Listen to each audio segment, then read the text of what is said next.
Bonjour à toutes et bonjour à tous. Je suis très heureuse de vous retrouver pour une petite review d'un jeu que j'ai commandé sur un site chinois et que j'ai reçu aujourd'hui. Donc en fait, il s'agit du tarot Magic of the World, voilà, qui arrive dans une boîte cartonnée. Voilà, donc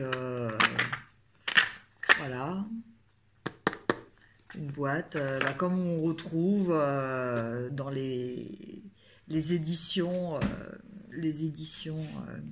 européennes ou anglo-saxonnes aussi. Voilà, donc écoutez, déjà une belle surprise, hein, parce que en général, c'est dans des petites boîtes cartonnées assez souples. Voilà, donc une boîte à l'intérieur. Donc, vous avez les cartes qui sont dans un format un petit peu particulier. Elles sont toutes allongées. Voilà, alors pour vous montrer par exemple un format de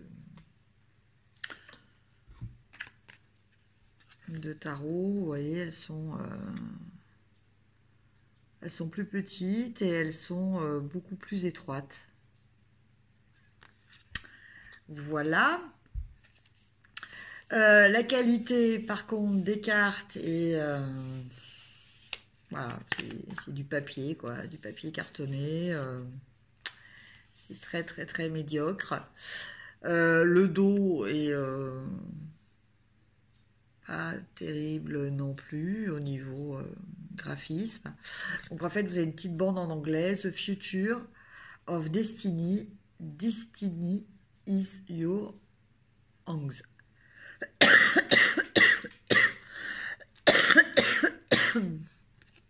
Voilà. Alors, bon, bah écoutez, je vais quand même vous les montrer.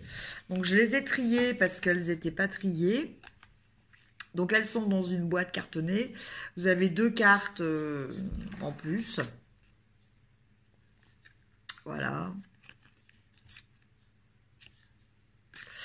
Et vous avez un petit livret. Alors, c'est vrai que là, j'étais surprise parce que pour une fois qu'il y a un petit livret, voilà, j'avais vu sur la photo qu'il y avait en chinois et en anglais. Donc, je m'étais dit super. Je regarde le dos traduit en anglais aussi. Super. Sauf que à l'intérieur, c'est tout en chinois. Voilà. Alors, j'ai essayé avec un traducteur, ce qui est dommage parce qu'apparemment, il y a des exemples de tirage aussi intéressants. J'ai essayé avec un traducteur par photo, sauf que bon, bah, les traducteurs, alors celui que j'ai téléchargé, peut-être pas l'idéal, mais bon, bah, le problème des traducteurs, c'est que ça traduit mot à mot. Et du coup, on n'a plus aucun sens cohérent dans les phrases, quoi. Bon, c'est pas grave. Vu qu'il s'agit d'un tarot, hein, à partir du moment où on connaît les principes du tarot, un tarot, c'est un tarot. Voilà. Alors, attendez, je change peut-être l'angle pour avoir... Voilà. Alors, là, nous avons le fou. Voilà, donc on retrouve bien le principe du fou, hein, voilà, qui part à l'aventure. Donc apparemment là, il est un petit peu dans les étoiles. Voilà, toujours avec le chien qui le suit. Là, le magicien.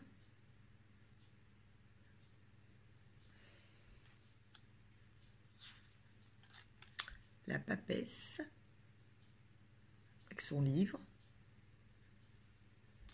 Donc on retrouve bien quand même les principes les symboles que l'on retrouve en général sur sur les autres cartes. Là, nous avons l'impératrice.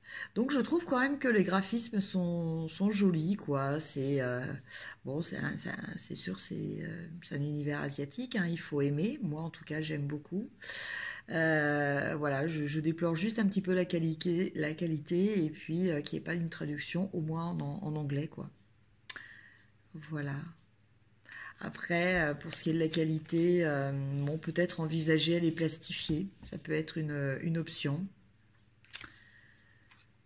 Alors, l'empereur.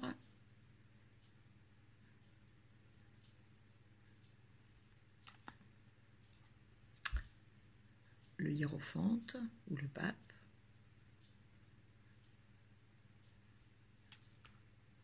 En tout cas, elles sont très très lumineuses.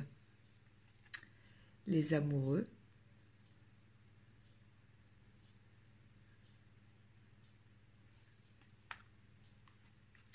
Le chariot.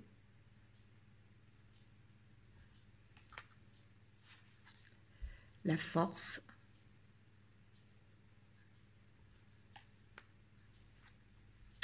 L'éremite.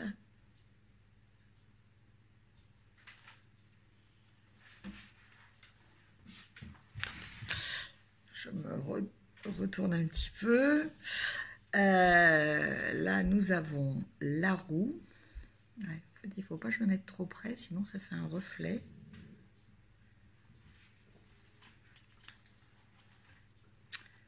La justice. Le pendu. La mort.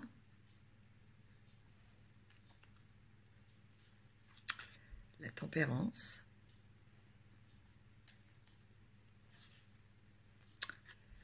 Le diable. La tour.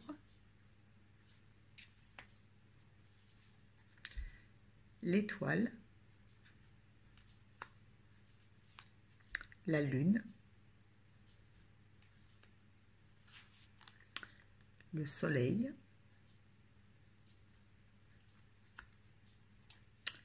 Le jugement.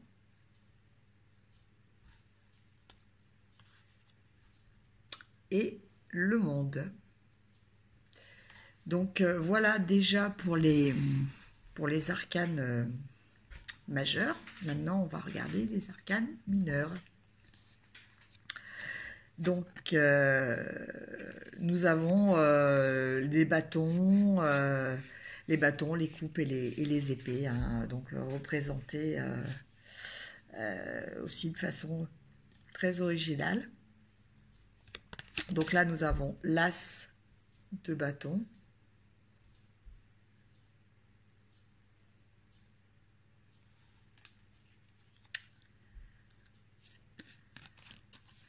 Le 2.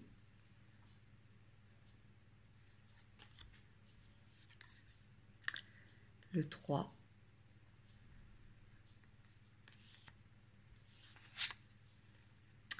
Le 4.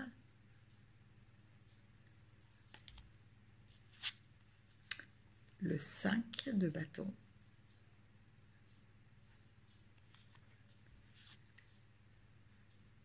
Le 6.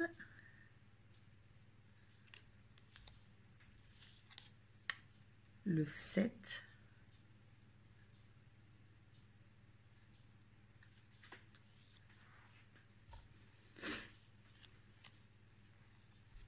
Alors, le 8. Là, c'est vrai que c'est un petit peu spécial. Alors, ce qu'il y a, c'est que vous le voyez peut-être à l'envers, mais en fait, au lieu de faire un 8 avec le 5 et 3 traits, là, on a un 10 avec 2 bâtons qui le précèdent. Voilà, donc 10 moins 2, 8. Le 9, donc là, j'ai changé parce qu'il y avait une erreur. Il y avait écrit 10 en haut, enfin 11 en haut au lieu de 9. Le 10 de bâton. Alors, là, nous avons le page.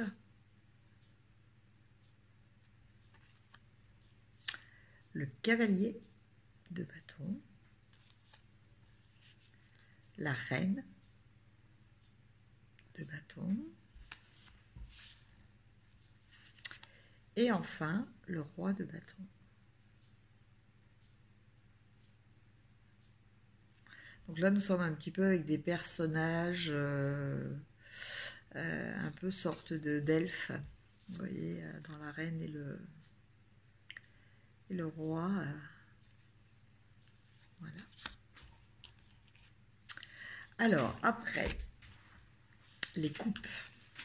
L'as de coupe. Le 2 de coupe.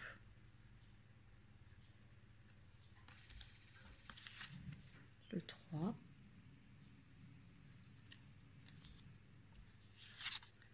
Le 4.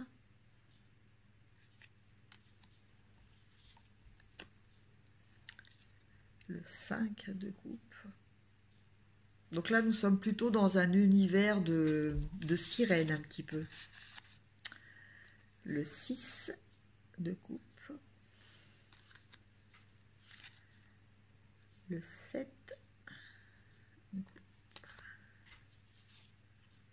Le 8, donc toujours le 10 précédé de 2 traits. Le 9 de coupe. Le 10 de coupe. Le page de coupe.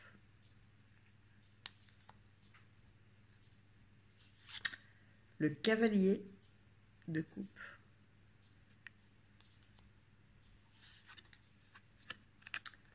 La dame de coupe.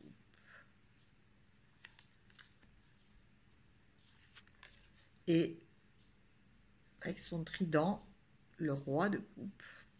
Donc, ressemblant à Neptune. Voilà. Voilà pour les coupes. Les épées.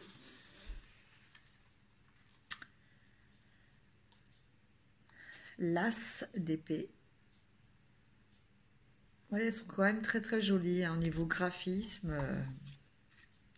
Le 2 d'épée. Le 3 d'épée. Donc là, nous sommes un petit peu dans l'univers des serpents, des dragons, voilà. Le 4. Le 5.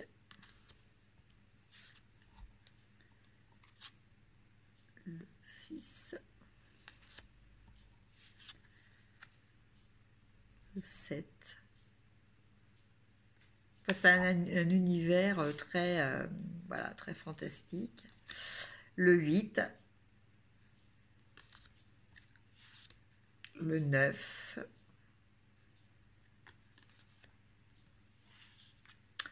Le 10.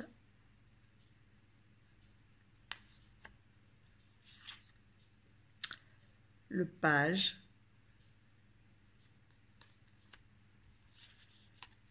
Le cavalier.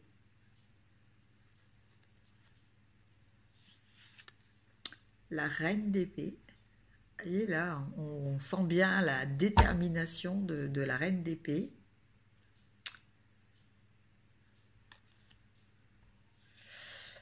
Et le roi d'épée. Voilà donc pour les épées. Et on termine par la série des deniers. Donc l'as de denier. Voilà, donc là nous avons des papillons. Le 2 de denier. Le 3.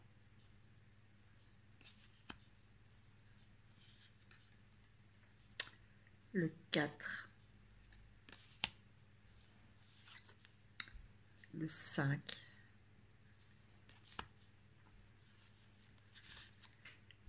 le 6,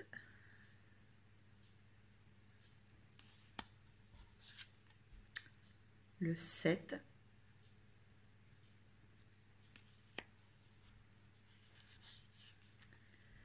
le 8,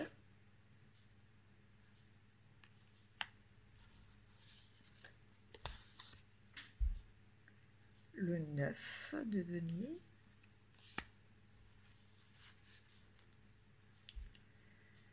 le 10,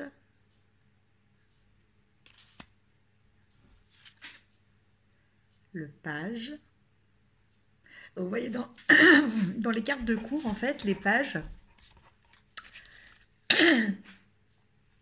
sont représentées par plutôt des versions féminines, excepté pour celle du page de... Alors le page d'épée, je ne sais pas si on peut dire, ouais, un petit peu androgyne plutôt. Par contre, c'était le page de coupe. Ouais, c'est pareil, on ne sait pas trop. Mais bon, je dirais plutôt femme aussi.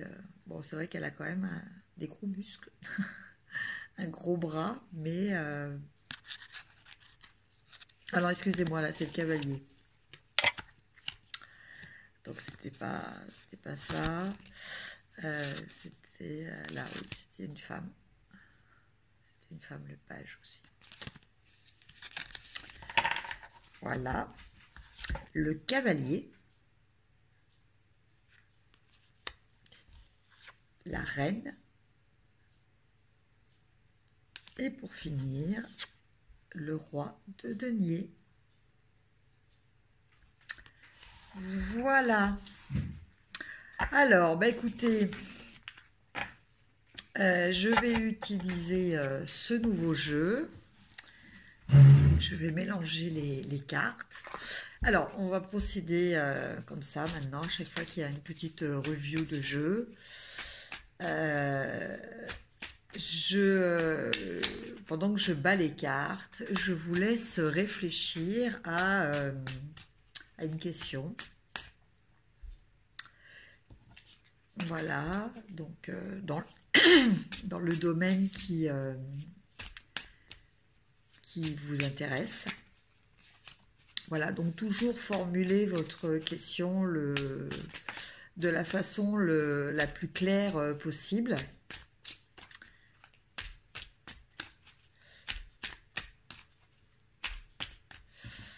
Voilà, et je vais vous proposer un tirage traditionnel en croix pour répondre à cette question.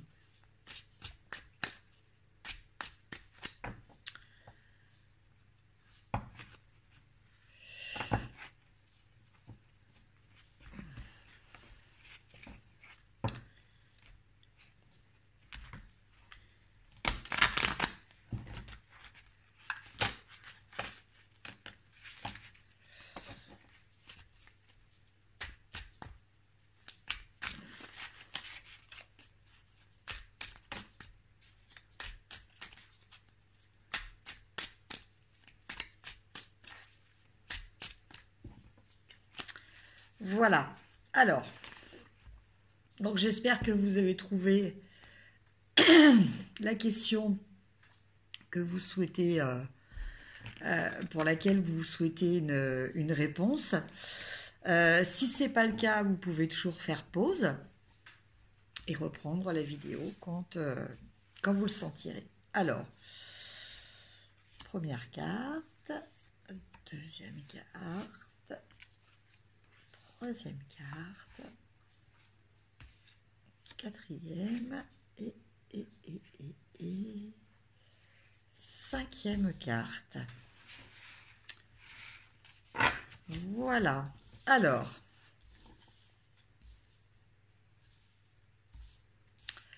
donc, la première carte, donc je vais essayer de faire comment dire, une interprétation très très généraliste pour que vous puissiez adapter la réponse, enfin, ce que je vais dire à la situation, à la question que vous vous êtes posée. Alors,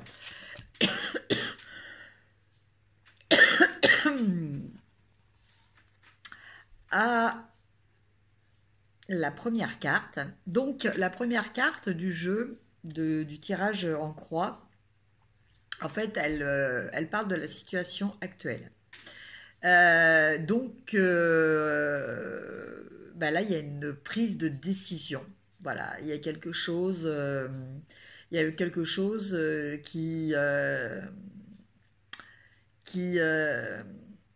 qui influe sur votre pouvoir. Et bah, vous vous posez peut-être la question, dans votre question, voilà, c'est voilà, qu'est-ce qu'il faut que je fasse? Voilà. Mais avant de penser à qu'est-ce qu'il faut que je fasse, il faut penser à à quoi il faut que je réfléchisse. Voilà. Ça, c'est la première étape.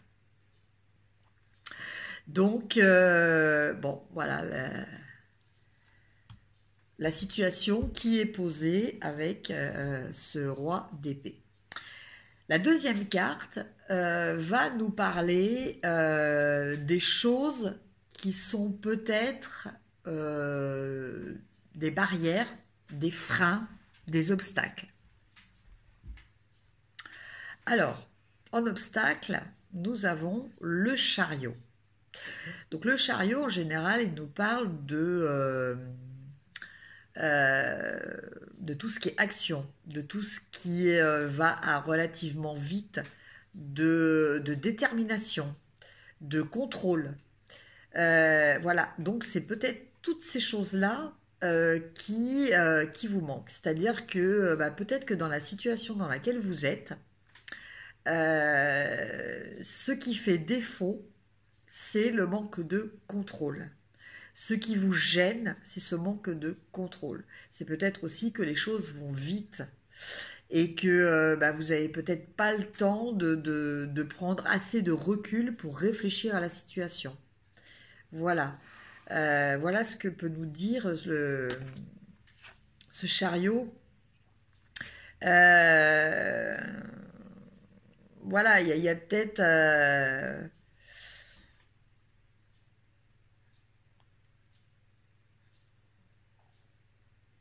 il y a un côté, oui, il y a un côté décisionnaire, enfin, qui vous échappe, en fait, je pense. Il y a un côté de choses qui sont en train de se passer et qui ne font pas partie de votre choix, de votre décision.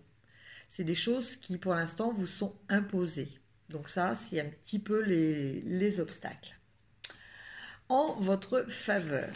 En votre faveur, nous avons la carte du cavalier d'épée.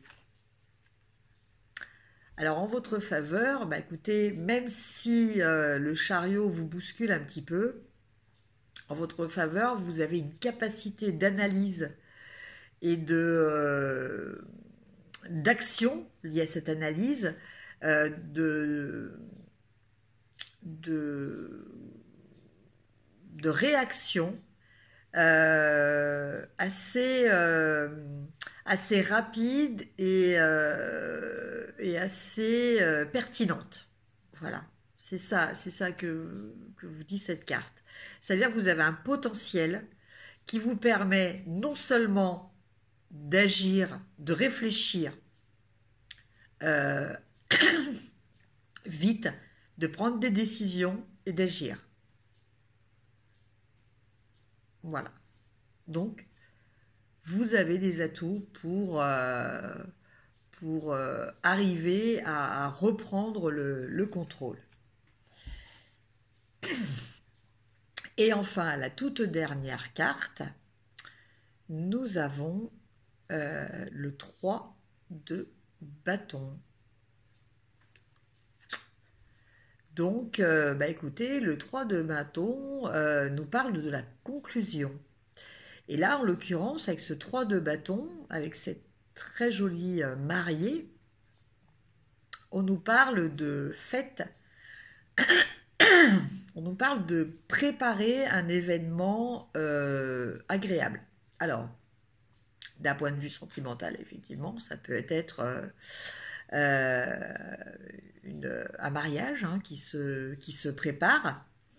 Ça peut être aussi, voilà, au niveau professionnel, vous avez été promu à un nouvel emploi et bah voilà, vous allez rentrer dans vos nouvelles fonctions. Ça peut être aussi pour des personnes bah, la réussite à des examens. Voilà, et donc ben voilà, après il va y avoir cet aspect fête qui va s'en suivre. En tout cas, c'est une carte positive. C'est une carte donc qui dit qu'il va y avoir par rapport à ce qui va se passer du plaisir, des réjouissances. Voilà, vous allez fêter ça avec d'autres personnes. Donc, ça veut dire forcément qu'il y a donc réussite, effectivement. Donc, par rapport à votre question, je vous le dis, la réponse est positive. Et au final, nous avons le 7 de Pentacle. Donc, le 7 de Pentacle, eh bien, le 7 de Pentacle, il nous parle de bonheur.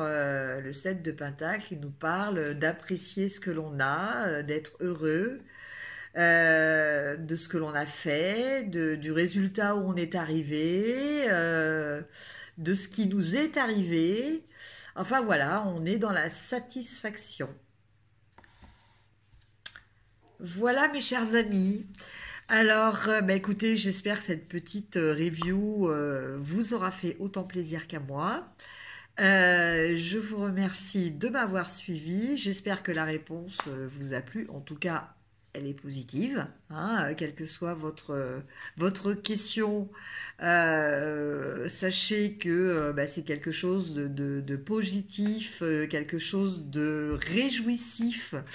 Je ne pense pas que le terme qui existe, mais en tout cas quelque chose d'agréable et de festif qui va vous arriver. Et j'en suis très heureuse pour vous.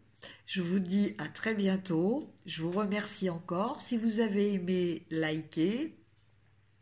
Si vous n'êtes pas abonné, abonnez-vous et partagez. Merci beaucoup. À bientôt. Au revoir.